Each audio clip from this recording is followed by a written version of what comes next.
Story time on the time that I had gotten caught smoking at my church. Now this is gonna be a real hoot and holler, a true banger, if you fucking will.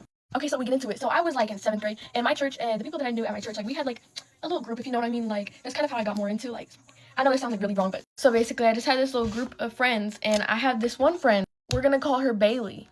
And so I had told my friend, it was like during service, it was a Wednesday night, and I told my friend, I was like, I got Nick, do you want to go to the bathroom? And she was like, yeah, let's go. So my church had kind of been like on the lookout a little bit already, so like they were kind of on dick. So basically it's like the middle of service, and we're deciding, we're like, okay, like you go first to go to the bathroom, and then I'll meet you in there. So we met up in the bathroom, right? We go to the big stall in the back, and I don't know who stood on the toilet, but one of us stood on the toilet, and one of us that stood there like we was going to the bathroom. And we hear someone come in. We don't think much of it because people, it's a bathroom, people coming in, right? But then we see their feet, and they're just like standing outside of the stall that we're in. And we're like, what the fuck they got going on? I'm like, so that person ends up going back into like, so the bathroom is laid out. There's a room, there's a door with one room with sinks and another door, and then here's like the bathroom stalls. They go back in there. They didn't go to the bathroom or nothing. So I was like, what the fuck? But I wasn't scared because, I mean, what the fuck are they going to do? Search me? So my friend goes back to the service. And I go into my own single stall. And I just like, I'm chilling there, obviously, hitting my damn dick. Like a little fiend, like the little fiend I was in 7th grade. And you know what I fucking see? Someone else comes in the damn thing. And oh my God, there's this one family that's kind of in charge. Like not really in charge, but they're like higher ups in the church type of thing. It's this one damn pink-haired lady. We're going to call her pink-haired lady. I have such a hatred for her. Oh my gosh. She really got her karma though. I'm going to tell y'all. So I'm just like sitting down on the damn toilet. I'm sitting on the toilet. I mean, obviously, like I got my pants up. I'm just sitting down, right? And you know how like bathrooms got cracks in the damn doors. I look up. I see this bitch staring at me through the damn crack. Like that has to be some type of illegal shit, right? Like this bitch is staring at me through the damn bathroom crack, and I look up and I'm like, and then she like leaves, and I'm like, bitch, what the fuck are you doing? Like I didn't say anything. I was just like, I was genuinely in shock because like, what do you even? That's fucking weird, right? So then I'm like, what the fuck is going on? Okay. So then I like flush the toilet, I leave, and then I'm washing my hands, and there's other curly haired lady that like also beyond think about shit, just like watching kids. And she's standing there by the sinks, and she's just like looking at me, and I'm like, I look at her and I'm like, cause like what the fuck do you got going on? Anyways, I end up going back to the normal, like the big service room when service is still going on. And I told my sister what was going on, and I was like, what the fuck? I'm gonna give you my shit. Like, so I pass it over to my sister. This dumb bitch gives it to this other girl. We're gonna call her Lizzie. Oh my God. She was like, I don't even know how to explain. She was just a fucking bitch. I can't lie. She was a weird bitch. And so next thing I know, I'm chilling, sitting there. And this big dude, we're gonna call it like, I know. Yeah, wait, what the fuck are we gonna call him? We're gonna call him Ronald. Okay, so Ronald comes and gets me. He's this big dude that also like be watching the kids and stuff. So he comes and gets me, and then he takes me outside the big service room and over to where the police officer is, and then he's like talking to me, and hey, Bailey is already over there. So I'm like, okay, what the fuck? And so like I was scared, I'm not gonna lie, because I didn't know what they could do. Because my family was like pretty kind of associated with the church, and my dad would always volunteer and like was friends with the people in charge of the church. He was also in charge of like some like kind of class, I don't even know. They were like accusing me out. They were like, oh, we know what you were doing in the bathroom, blah blah blah blah blah. And I was denying everything, but like, I mean, I'm not gonna lie, I was crying. Okay, I'm just gonna get that out the fucking way. I was, because I was like, what the fuck was gonna happen? Because my dad was like pretty into it in the church, you know, like he was volunteering, like he was all in that type of shit. So yeah. So they didn't leave me alone about it. They didn't believe me that I didn't have anything. I was like, you could search me, like metal tech me, you could do whatever. Like I don't care. And they didn't leave that shit alone. So then they ended up, oh my fucking God. They ended up telling my parents and everything, but I got out of it somehow. And yeah, after that, they actually put up signs. They put up things on the mirrors in the bathroom, and it was like, no vaping, no smoking, like all that type of shit. I was like, bitch, what the fuck did I do? I was like, look at this. I did this. Does it look good? Anyways, yeah, that's another fucking story. That church, they still got shit going on. I don't even give a fuck. But oh, the karma that one pink hair lady got, I fucking hated that bitch. They were doing this one thing. They were doing this one challenge type thing, and they were trying to make big shit. I don't even know what they were trying to do. They were just trying to do shit for people to see. And they had like a basketball hoop, and they were trying to like dunk random items, right? This bitch tries.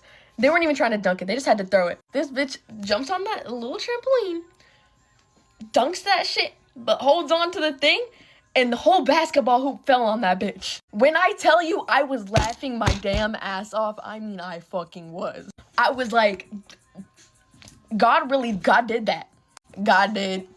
Okay, so obviously we know my current dating situation's not phenomenal, and we're definitely working on it. But I was talking to one of my girlfriends the other day about like my past dating experiences, and I almost forgot to tell you guys the story of when a man quite literally abandoned me in a foreign country. It's like circa 2023. I lived in Southern California, like Huntington Beach, end of 2018 to COVID, and then I moved home because I wanted to be by family when COVID hit. I had met this guy on Hinge, and we had talked for a little bit, gone on a couple dates, we kind of had a thing, and then it just fizzled out a little bit. Pretty sure he got back with his ex. I stayed in the trenches, as one does, and we'd kind of lost contact over the years, naturally, as one does when you're not dating anymore, obviously. And so I had come back to California for a little vacation, like a weekend trip with one of my girlfriends, and I was like, I should totally reach out to him. So I shot him a text, hey, I'm in town for the weekend. If you're available, let's go grab a drink or something. So he hit me with the, oh, well, I'm in London, but that sounds great. I would love to. And I'm like, oh, okay, when are you back? And he was like, oh, I actually moved here, but you should totally come and visit me. And I'm like, okay, like, I have to take a trip to London to see a boy. Womp womp, how sad. So naturally, I did buy a ticket to go see him, which, amazing. It's not like it was this, like, strange man that I'd never met on, like, the internet. We literally had, like, a situationship, I guess you could call it. It's, like, March, and I flew down there, like, in the middle of the month. I got there, and it was actually so romantic. You guys, I genuinely thought we were in love. I got to his apartment. He was at work. He had written me, like, this handwritten note of, like, okay, take this train to this station, blah, blah, blah, blah, blah, blah.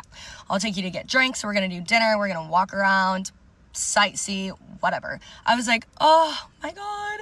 I was going to be there for 5 days. So we immediately, like, hit it right back off. It was his birthday weekend. I met all of his friends. We went out on the town. We, like, did all the sightseeing, touristy things. It was beautiful. Like, probably, like, one of the best 5 days that I've had with a man. Which I don't really have a lot of those experiences, so you know what I mean. So anyway, the trip ends. I go home. We still, like, keep in contact. Obviously, we're different time zones, so it's a little bit trickier to, like, have conversations. But he was like, oh, I actually really miss you. You should come back in May. I'm going to Spain because my brother and his wife are going on a cruise, and they're, like, departing out of Barcelona. So you should buy your ticket to London, and I'll take care of the rest for Barcelona. No brainer. I fly. I go to London. I have, like, 2 days in London, 4 to 5 days in Spain, and then I come back to London and I have, like, 4 more days. So it's, like, a long trip of one-on-one time. So we get to London. Everything's going perfectly. The day after the next, 2 days later, I don't know why I made that so confusing for myself. Anyway, 2 days later, we hop on a flight, and we end up bumping into this girl that he works with at the airport, and I'm like, oh, haha, whatever. So she's on our same flight. We fly to Spain, we land, everything's good. We meet up with his brother and sister-in-law. We're having drinks. We're firing. We are firing. So I thought. So then we get to the hotel, and obviously he had booked this trip pre-inviting me. So it was more of like he was going by himself to meet up with his brother and sister-in-law. So he never upgraded the room. So we were in a hotel room with a twin-size bed, and we slept like this. So, like, my head, his head, our feet.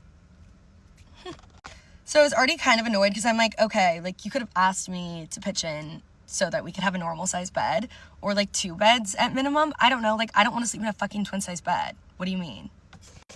So whatever, the trip's going great. We wake up the next morning, and he's, like, already up. He's already dressed. He's ready to go. And I'm like, okay, slow down. What's the game plan? And he tells me, one of my coworkers is in town, not the same one that we were on the flight with. One of my coworkers is in town, and I'm gonna go grab coffee with her. Sorry, did I hear her? So obviously we're not, like, in a full-blown relationship, so I can't let him see the crazy yet, okay? We're just getting the ball rolling. And I'm like, okay, cool, like, I'm gonna go do my own thing then. Amazing. So I got dressed, I went and got coffee, I beat-bopped around the city, I went shopping. Amazing. You guys, he was literally gone for, like, 3.5 hours. So obviously I'm texting him, I'm like, hey, like, when are you coming back? What's the game plan for the rest of the day? He's like, oh, meet me here. We'll meet up with my brother and sister-in-law, and we'll go do the touristy shit. Perfect, amazing. There's a game plan. So I meet them there, right? And you guys, when I tell you, the entire energy of the trip changed. He was so rude to me, like, dismissed everything I said. It was so awkward. And his, like, sister-in-law picked up on it. Like, she was like, why is he being so weird to you? And I was like, I have no idea. Like, he was gone all morning. He went and got coffee with an old coworker, and she was like, wait, what? He just, like, left you to go meet up with somebody else? Like, yeah, babe, I fear that he did, and I let him. Like, what do you mean? So the day goes on. He's like seriously the biggest buzzkill ever. He doesn't want to like go out to the bars. He doesn't want to do anything fun. So I'm like, I can't just go to these bars by myself. Like, his brother and sister were leaving. He's like asking me to take all these photos of him. Like, oh, get my angle here, get my angle here. And the only photos that I got were the shittiest photos in the entire world. The brightness was fucked up. He zoomed. Who zooms on a fucking photo?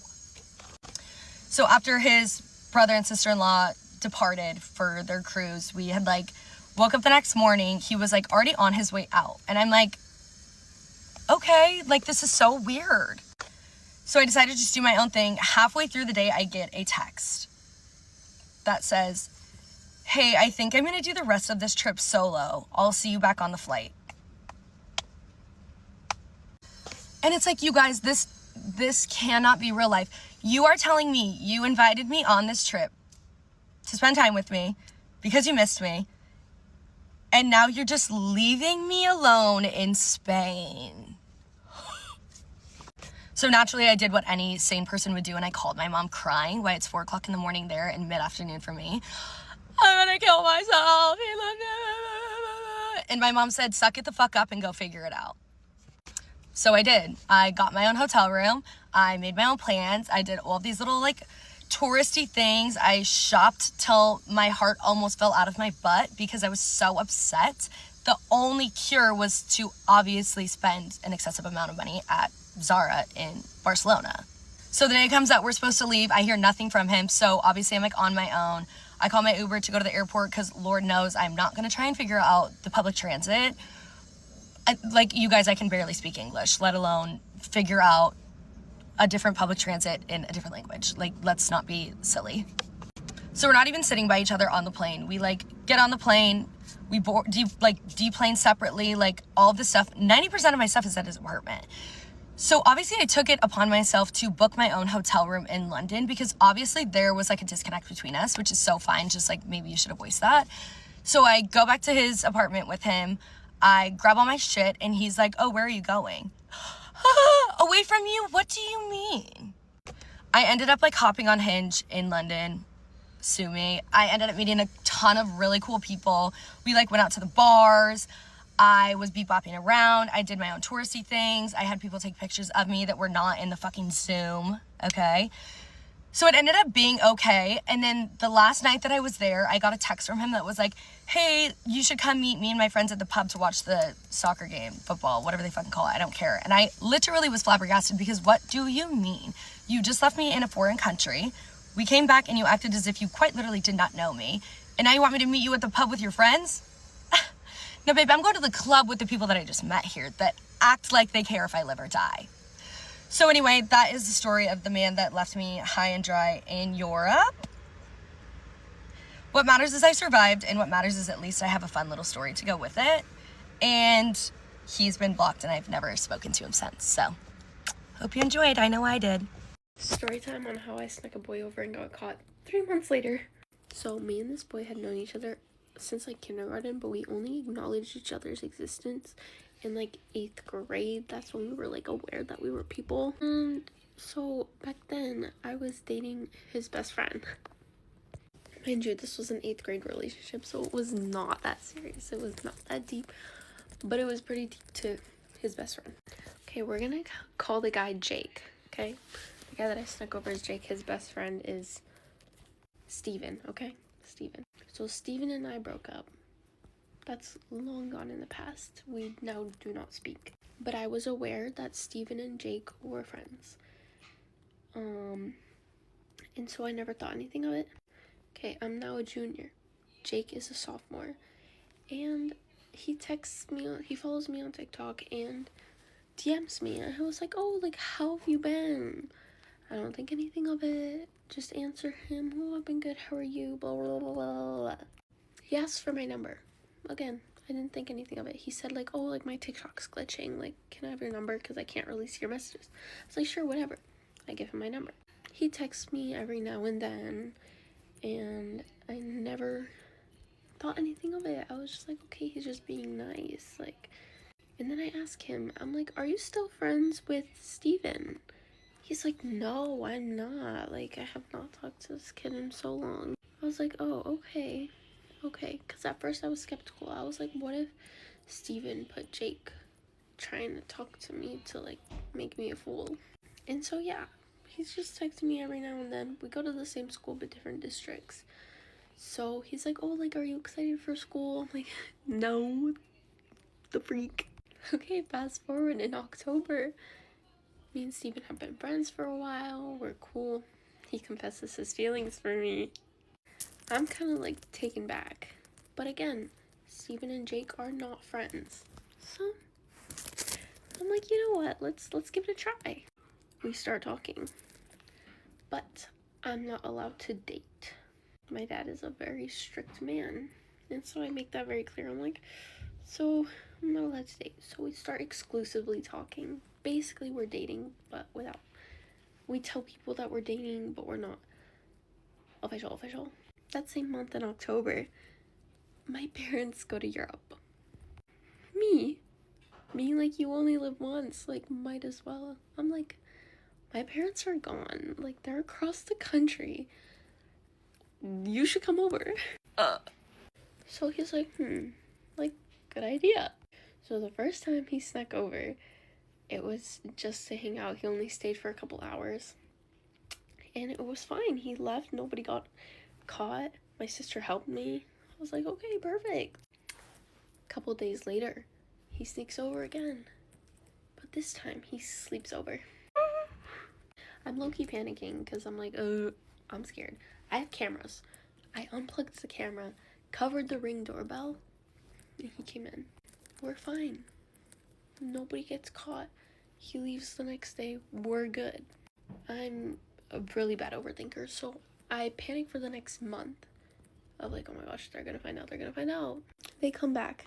Suspect nothing. And I'm good. Me and this boy are talking. We are, like, tight. Until January, he switches up. He's, like, barely talking to me, ignoring me. I went to his basketball game. He absolutely ignored me, acted like I wasn't even there. And I'm just waiting for him to leave me because I pinky promised him I wouldn't leave him. So I was just, like, waiting. I wouldn't text him either. We stayed days without talking, and nobody would end things. Eventually, finally, one day, he's like, hey, Kyla, this isn't working. I just thumbs up the message. I just, like, you know that little emote, the thumbs up? And I call my best friend, and I'm like, I'm free. I'm finally free. I was so happy. Like, you guys don't understand. I was so joyous that he had finally left me because this was mentally draining me. I just could not leave again because I knew if I left, I would have regretted it. I don't know, like, I have issues. So, I'm good. We're finally done. My mom comes into my room a random day in January. She knows Jake.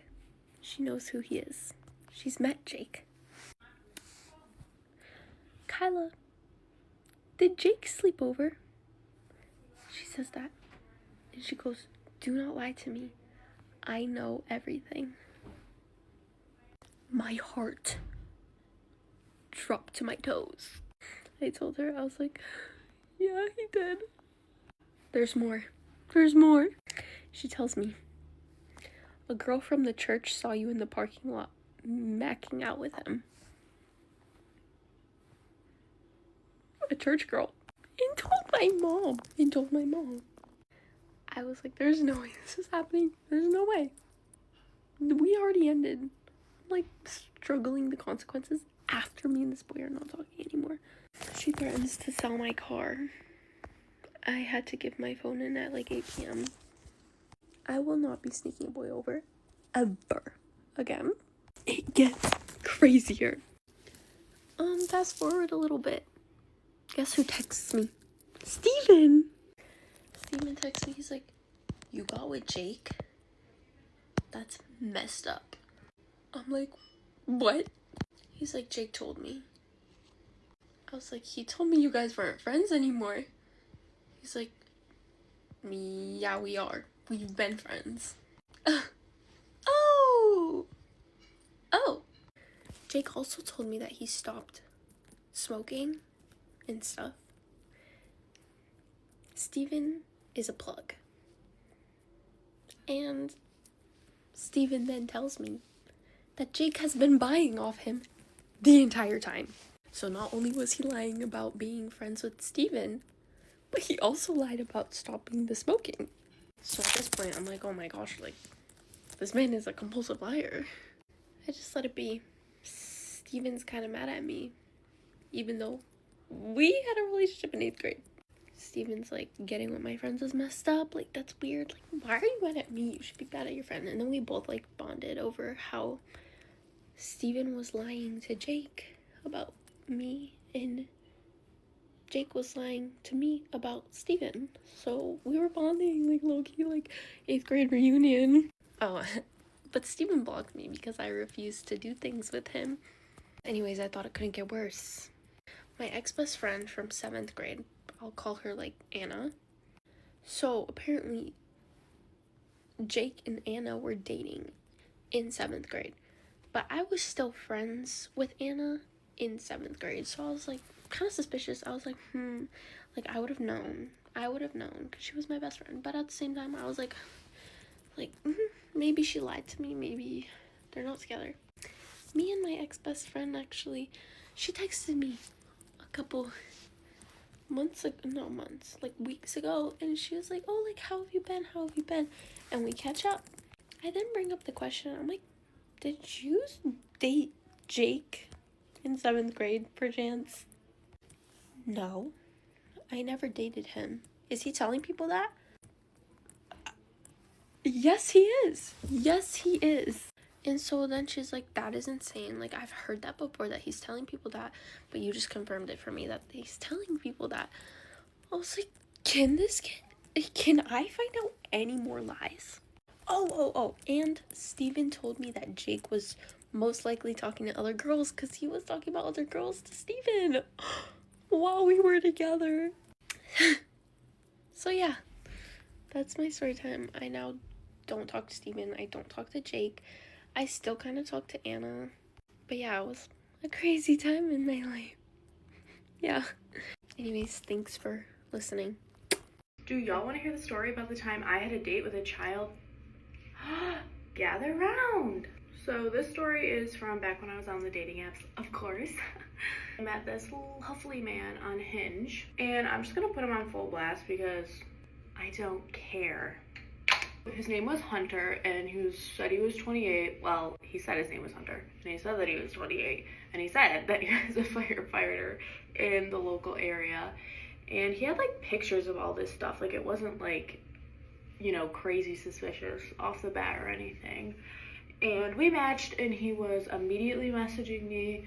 He asked for my phone number super quick, which I actually really appreciate. I don't like having a pen pal. I'm like, let's set up a date. Like, I'm not texting you forever.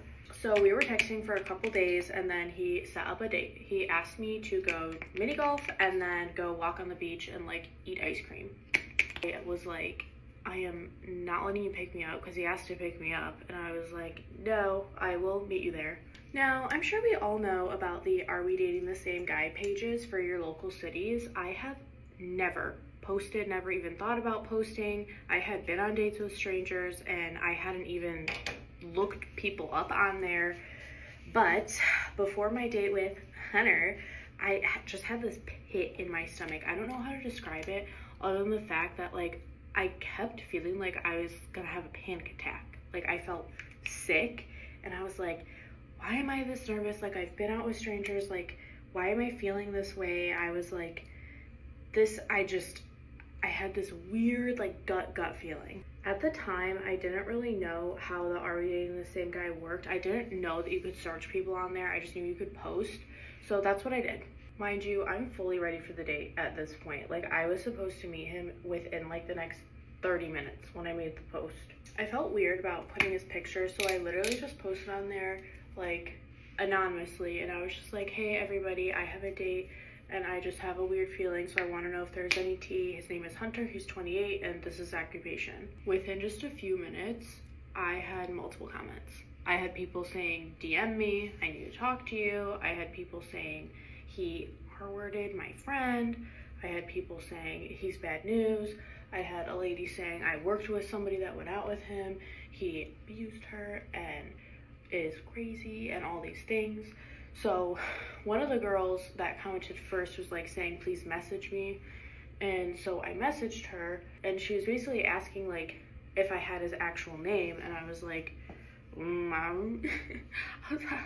I guess not, girl. Like, what? She gave me his like full actual name and basically was like, look him up. So I did.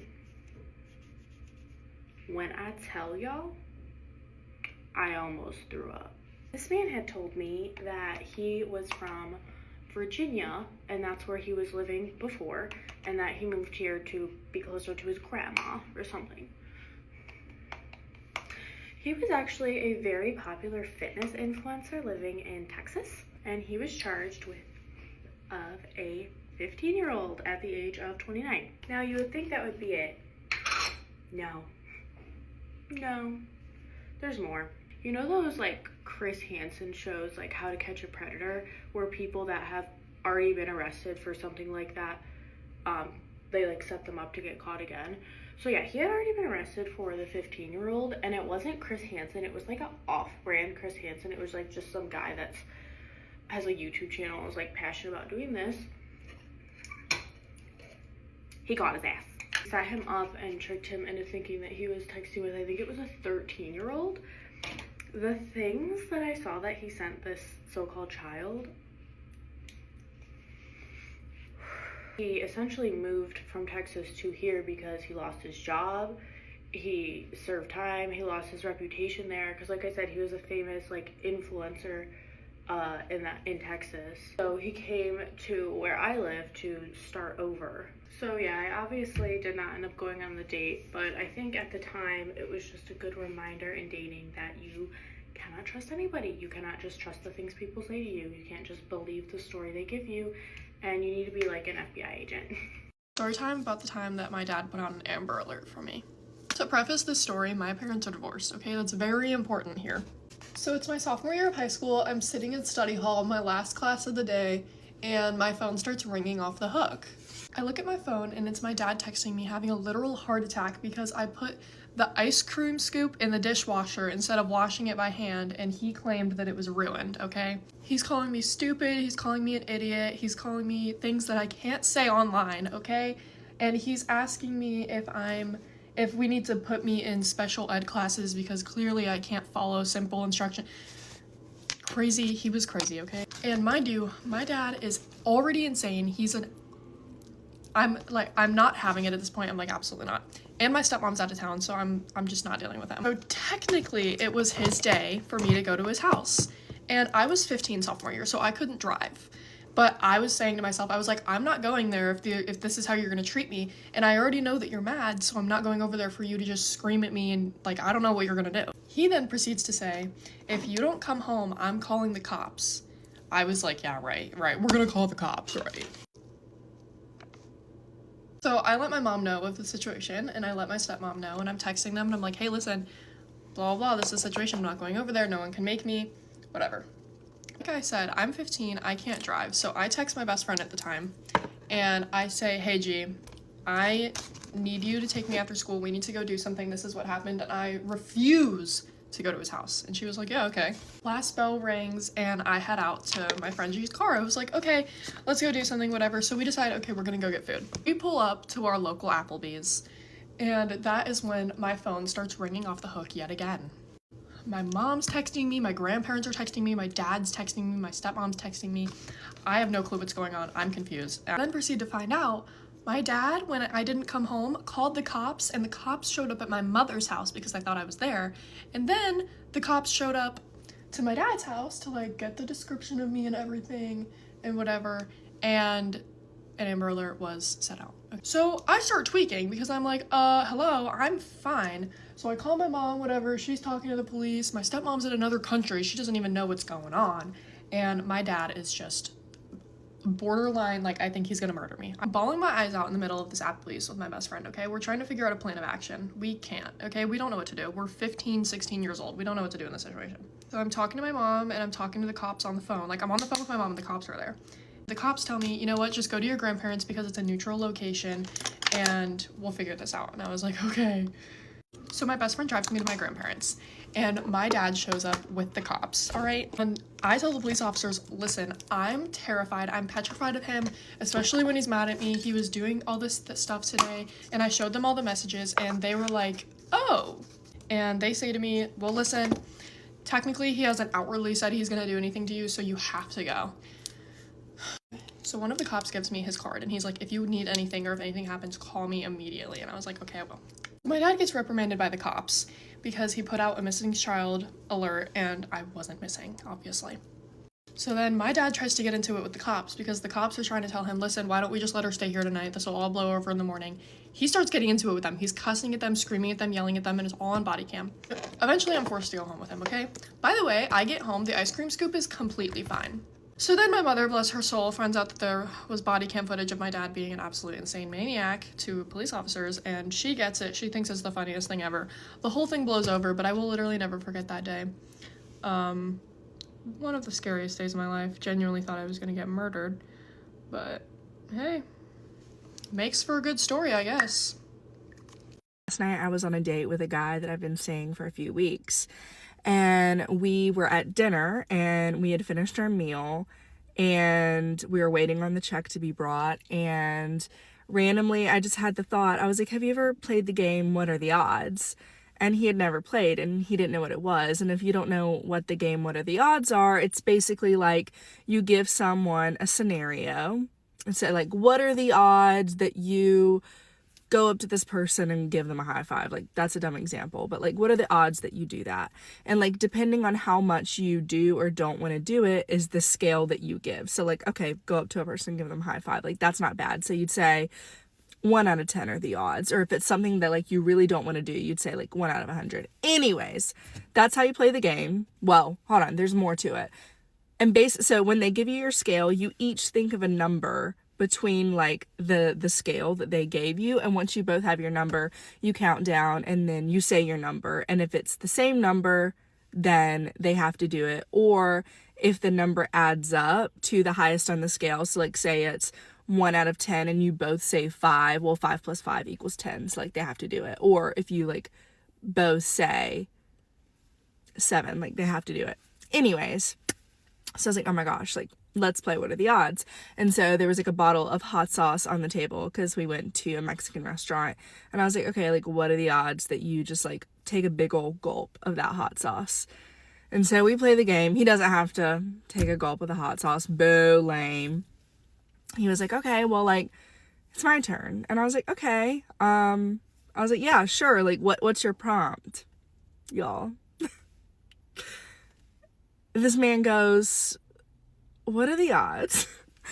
What are the odds that you come back to my house to hang out? Sir, I don't know. It was kind of smooth. Like, I was not expecting him to say that, but also I think I gave him a look like, cause like, sir, I am not that kind of girl. And I felt like I've been pretty clear about that, but I think he could like read my face, and he was like, no, like not in that way. Like, I promise I'm not gonna like try and make a move on you.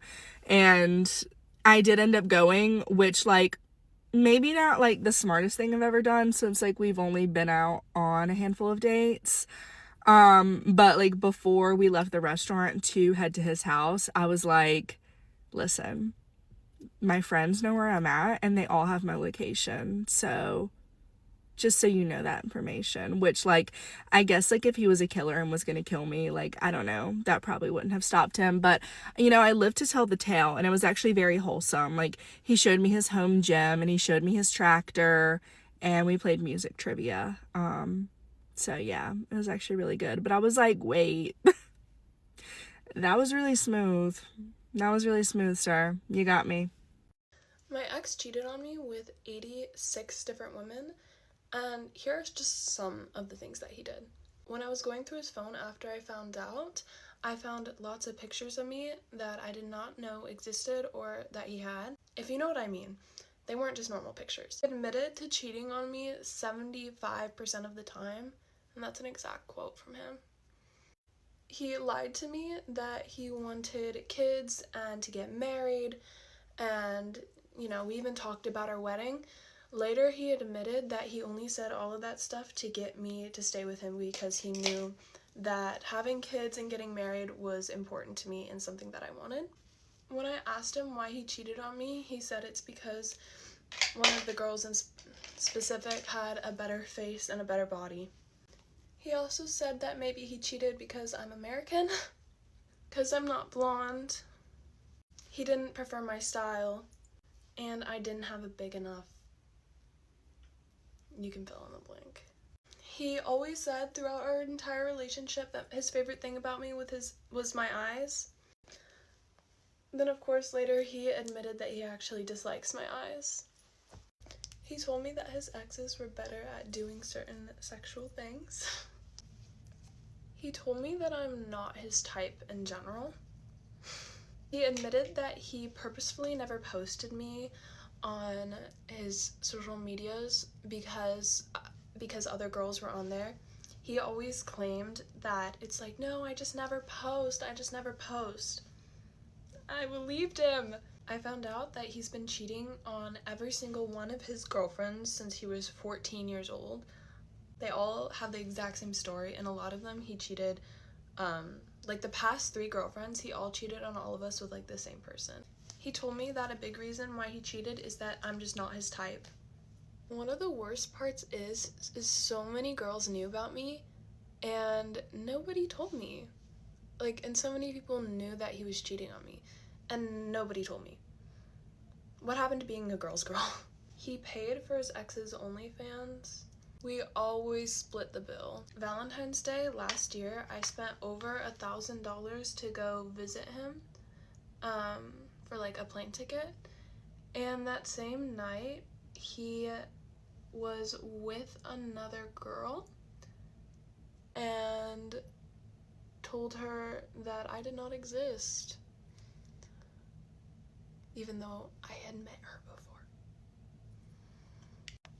When I was breaking up with him, he slammed his head into the door, so I could not leave because there was blood, and there was literally like hair stuck coming out of the door from where he slammed his head into it to get me to stay with him and to not leave. When I was trying to leave, he threatened to unalive himself. Even after that, for like a long time after I figured out, anytime I tried to cut contact completely with him, he would send me a picture of dangerous things, we'll say. This is the funniest part. I did the math on the girls that rejected him and the girls that like he actually ended up getting with. It's too funny.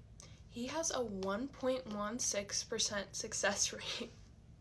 And like, guys, when I was going through his phone, there was so many girls that rejected him and only a few that actually like would text him back. He was literally talking to himself and like so many girls Instagram DMs.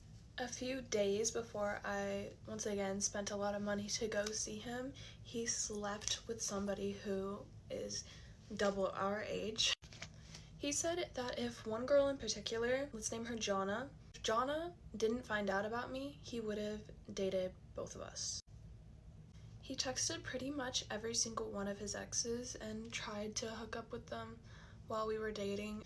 After spending an entire month at my family's house with me, as soon as he went back home to his own country, literally a week later, he told another girl that he loved her. He was subscribed to his ex's OnlyFans. He said that, and I quote, 25% of the time, I would see somebody hot in public and then text you because he got turned on. Now, I have only counted 86, but he actually has admitted to cheating on me probably over 100 times. I have only seen proof for 86, but of course, because he admits over 100, it's definitely over 100. It's probably well over that. I only say 86 because that's what I have receipts for. So I went on a date a little bit ago, and it was probably one of the worst first dates I've ever been on.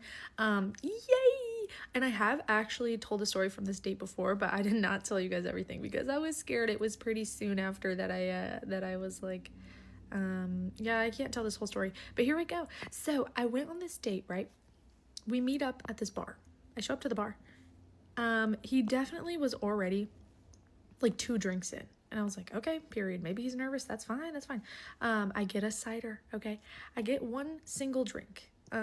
During the time that we're at this first bar, we're chatting it up. It's fun. He's funny. I don't know. Some of his jokes, I'm like, oh, these are bro jokes, but it's fine. It's funny. I like a bro joke. Okay. Anyways, and so I don't finish my cider at this first place. Okay. And he's like, oh, are you going to finish that? And I'm like, no, do you want it? And he was like, what did you get again? I got a blackberry cider. He said, no, I don't really want that. And I was like, okay. And then he was like, you're really going to waste that? And I was like, yeah, if I don't want to finish a drink, I'm not going to finish a drink. He chugs the whole thing. Okay. We walked to the next place because we were going to go play pool.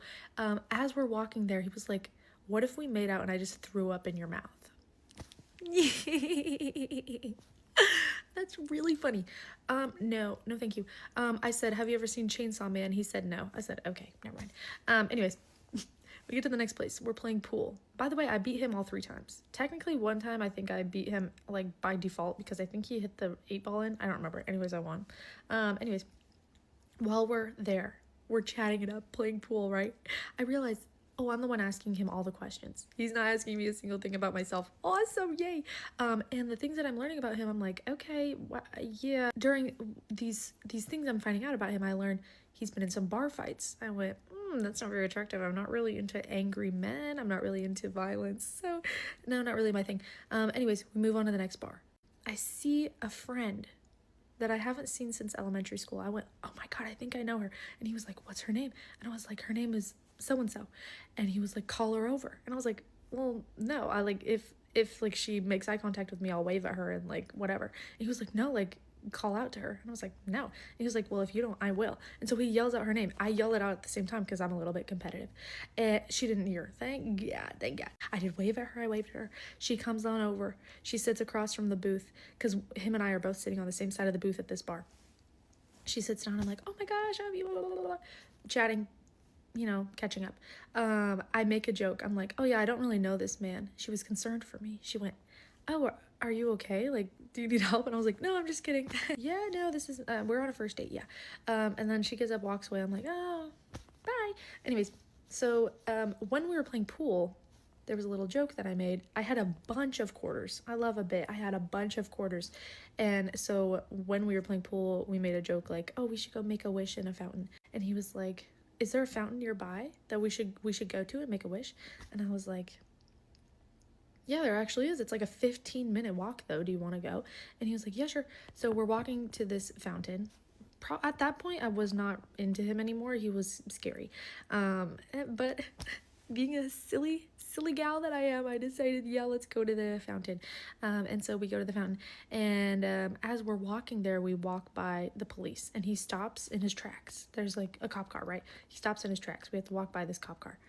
And I'm like, oh, like, do you hate the police? Like, are you like afraid of the police? Because like I'm like, hey cab, anyways. And he's like, yeah, I don't know, I just like feeling a little nervous. I don't really want to walk by. And I was like, why?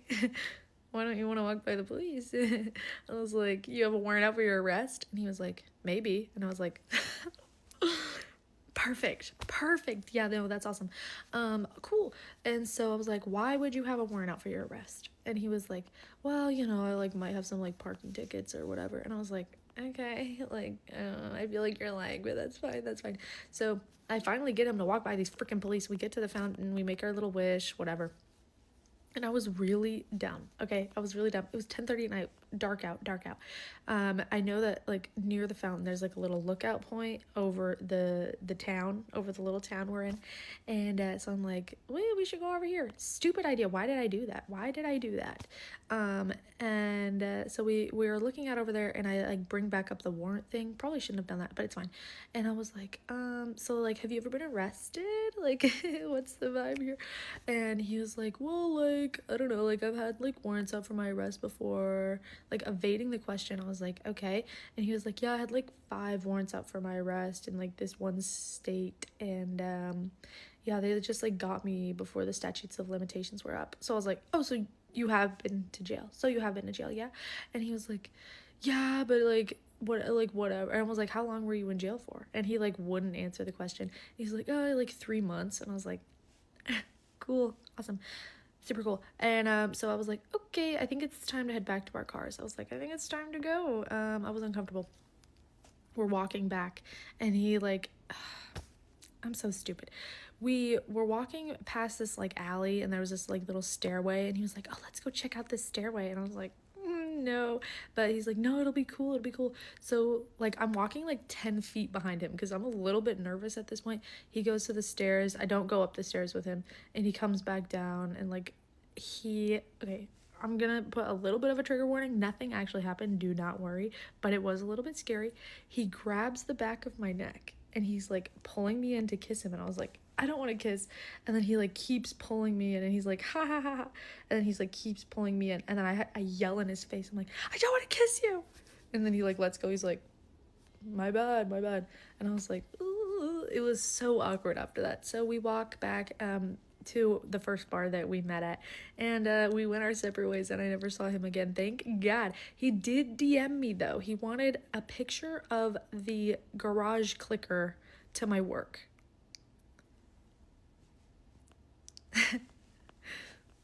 What a lovely first date. Lovely. Do you want to hear the craziest story? So yesterday at about 4:30 p.m., I was downstairs, Philip was upstairs showering, and I heard something fall hard and hit the hardwood floor. And I went upstairs immediately, and I was like searching, couldn't find anything, nothing had fallen. And then I was like, wait, I've got a new candle under my candle warmer. That might have been it. Went downstairs, looked, that was fine. I looked everywhere, couldn't find anything that had fallen. Fast forward to about 9:30 p.m. last night, I go to get in my shower, and I see this. And I'm like, what the heck? Philip, come here, look at this. Like, I'm about to get in the shower, and this is above the shower. And he says, that looks like a bullet hole. So, we go to the bedroom, which was right next door to the bathroom that I use primarily, and peer around, like hang ourselves out the window, and sure enough, there is a bullet hole in our house. Someone shot our house, hopefully on accident, because Philip said he heard people shooting guns yesterday, and we live like kind of out in the country. But yeah, I guess we're filing a police report today and fixing a bullet hole in our house. So you want to know how I am in bed? I'm incredible. But no, really, if my ex-boyfriend is watching this, please comment down below how you think I am. Story time. So, I thought about writing this down beforehand, or if I should just do it authentically. And I think I want to do it authentically and off the cuff. So, here we go. This is a story from 1992, and I was a freshman in high school.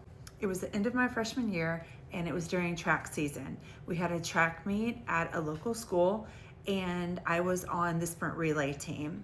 So what happened is, in order to be on the sprint relay team, you all have to have matching. I had black biker shorts, and everyone else on the team had white, so my dad ran to the store really quick to go get me some white biker shorts. He got them for me, and so of course, as girls do, we went in a group to go change and let me put on the biker shorts. We walked to the bathroom that, of course, if you're at a football stadium, especially in Texas, usually they're underneath the stadium. So me and another girl that I went to school with, well, all 4 of us went, but just the 2 of us went in the bathroom to go and change. And this is where the story really starts, because I was, what, 14? I was 14 years old. Like, I was a child.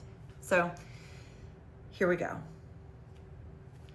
I walked into the bathroom, and I was the first one that walked in the bathroom.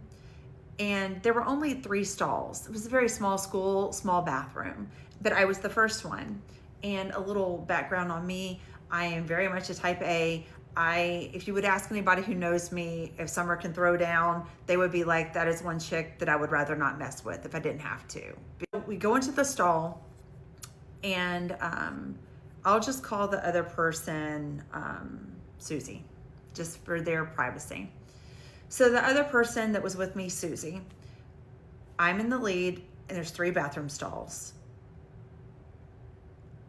I'm noticing that in the middle stall that there's 2 sets of feet. And I'm noticing that one is definitely an adult's feet, and the other one is definitely a child's feet. And I'm hearing some ruckus, not like in a parent helping their child in the bathroom, but something just different. And it's funny to look back, because even in my 14-year-old female brain, I knew something wasn't right. And so Susie was like, I'll go in the other stall. And I remember I stopped her and I said, wait a second. And I said, get behind me. And so the door wasn't locked to the stall with the 2 people in there. And I could hear something that sounded like, I don't even know how to describe it. Like somebody was holding their hand over their mouth, but they couldn't talk, scuffling. I don't know. So, but the door was open. So I remember I went to push the door open, and I went to push it open, and I got it almost halfway open. And in that moment, I realized what I saw was a grown man with a knife, and he had a little girl that was probably 6, 7 years old, and he had removed her shirt, and he had the knife at her throat and was covering up her mouth. And I remember as soon as I saw that, I froze for a second just to realize what I was seeing in that moment. And I remember I yelled, he has a knife, he has a knife, run. And Susie ran out, and I ran out. And then I stopped myself as soon as I got out, and the other girls were out there, and they're like, what's going on? And I said, there's a guy, and he's got a little girl in there, and he's got a knife. And I looked at them, and I said, and I kind of shook my head, and I go, listen, you 2 run and go get some coaches really quick. Run, go get them, go get the coaches, bring them here now. And I looked at Susie and I said, we have to go in there. We can't just leave her in there. And she said, but he has a knife. And I said, I don't care. And I started looking around for something, and I couldn't find anything. And I didn't know what to do, because I thought he's gonna hurt her. And I didn't even think about myself. I just thought, we got to go back in there. And so I looked at her, and she goes, well, I'm going in there with you too. And I said, okay, are you ready? And she's like, ready. And so we went to go back in there. And as soon as we went to run to go back in there, the man was coming out by himself. I will never forget this. He was very disheveled, had a really kind of scraggly beard.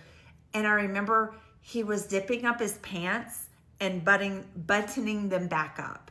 And mind you, this is at a high school track meet with tons of kids here.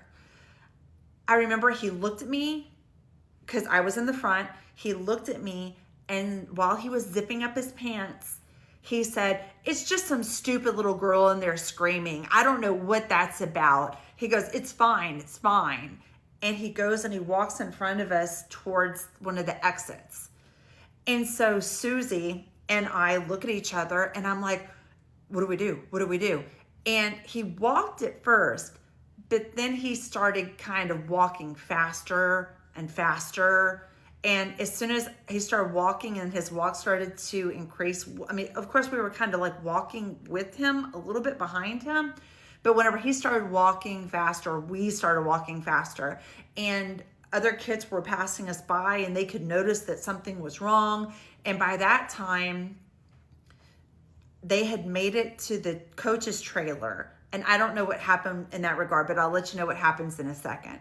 So the fast walking begins to turn into light jogging. And so we're light jogging behind him and we're screaming, somebody stop him, somebody stop him, somebody stop this guy, somebody help us stop him. And by this time, he had made it out from underneath the stands. So once he made it out from underneath the stands, he is on a full sprint. And so lots of the guys in the guys track team can see a couple of girls starting to chase this man who is running. So and it's so awesome they did this. All the guys track team like just tackled him, not knowing what was happening. And so some of the coaches saw that and thought, oh my God, it's a fight. We got to break up these boys. So the coaches jump in and they're like, get off of each other. Y'all shouldn't be fighting. And they're like, no, these girls are telling us to stop this guy. Something's wrong. And so the guy's able to jump up and he starts to try and run. So the coaches grab him. And by that time, we've like caught up to him in the situation. Cause I mean, like we were there because they were fighting them, but it was just kind of chaos. And like I said before, I'm 14, I am still a child myself. So the coaches grab him. And they're like, what's going on here? So me and Susie look at them and go, he had a little girl in the bathroom. And by that time, magically, and I don't know how this happened, but I guess whoever the little girl belonged to, her family was like, where's she at? And so went to go check on her. And so it was like a track age girl, 2 of them, and kind of like a college age girl with them. And so they had the little girl with them, with her shirt, and of course back on, and she was over there.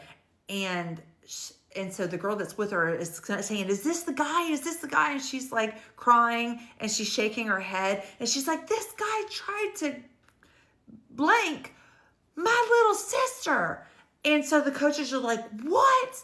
And by that time, the coaches that the other girls had found at some tent had made it back. So now we're all in this area. We've got track boys, track girls, couple of track coaches. Then we have the sponsors of the track team that had made it out of the trailer. And so they're all putting the pieces together and they look at me and they're like, were you the one that was in there? And I was like, yes. They're like, you come with us. And so they take the guy and they're just like, they have a good hold of him, the adult men track coaches, and they bring him in the trailer. And that is where we'll have to stop it and make a part 2. I really tried to get it done within a part 1, but this story is just way too long. So, okay, so go to part 2 to hear the second part of the story. You're quiet. Yeah. I'm trying to gauge how awkward and myself I can be in this new social situation. So I will be quiet until then. And then once I figure it out, you'll probably wish that I would go back to being quiet. Okay, it's part 2. My daughter wanted to be in on the beginning of this one. And I'm also wearing my brace because my arm started to hurt a little bit. So part 2. Whenever I finished part 1, I think we were to the part where the coaches took the guy and put him in the trailer and they were questioning me on what I saw. Of course, my memory is a little fuzzy. I remember watching that trailer because it was a small little trailer. I remember watching that trailer kind of go because the coaches were, I guess they were tripping, a lot inside of there because it's a little trailer. You can trip over stuff. They got all the information from us and the police came and arrested him. And of course, just like law works, it took a while for it to go to court. So time passed and it went to court. And of course, I was one of the witnesses. It was very difficult because it was like a year or 2 later that it finally went to court.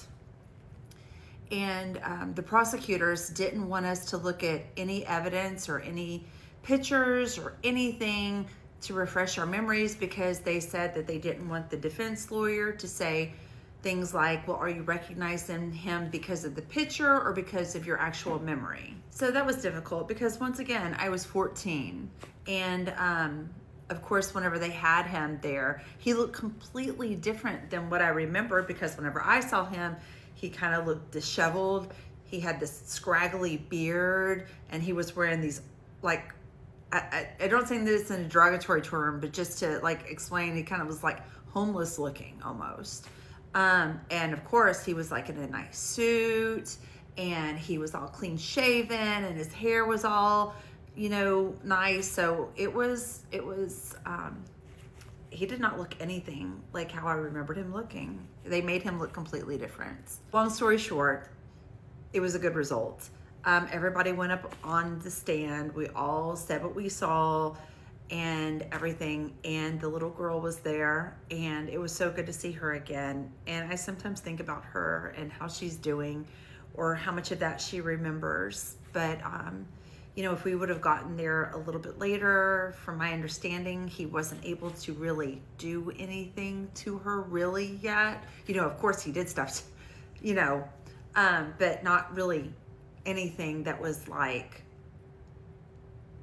bad. So that was, you know, silver lining in a situation that was really, really bad.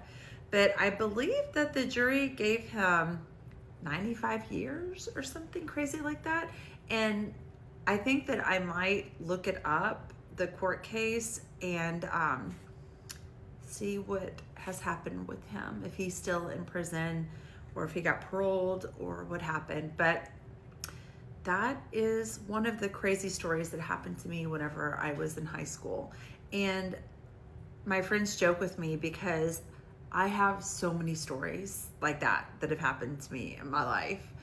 Like things that have happened to me indirectly and directly. So I thought about like using this platform to kind of share some of those stories. So that was a short part 2. I really tried to wrap it up with the part 1, but it just didn't work. But come back, add me, because I think I'm going to start telling some of my stories because they are interesting and I had a unique life. So I still am having a unique life, but I have had an interesting journey. So